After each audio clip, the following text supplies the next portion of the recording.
প্রত্যেকবারেই যখন আমরা খাবার দিই সেই দিনেই বা তার পরের দিনই কিন্তু ভারী জল হয়ে যায়।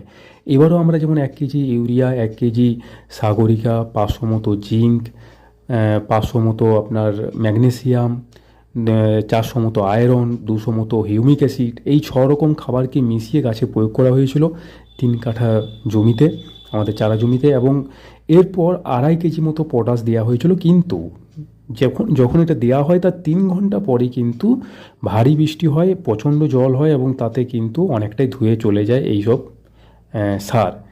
গাছ খুব ভালো আছে এখনও পর্যন্ত, কিন্তু রিসেন্ট একটা ওষুধ প্রয়োগ করা হবে। সেই ওষুধের বিষয়ে একটা ছোট্ট ভিডিও আপনাদেরকে জানানো হবে যে কী কী দিচ্ছি এবং এই টাইমে কী কী দিলে ভালো হবে। তো সেই জন্য আবার একটা ছোট ভিডিওর মারফতে আপনাদেরকে জানাবো। এই খাবারটা প্রয়োগ করুন, গাছের ক্ষেত্রে খুব ভালো ফলন হবে পরবর্তীকালে এবং গাছ খুব সুস্থ সবল থাকবে।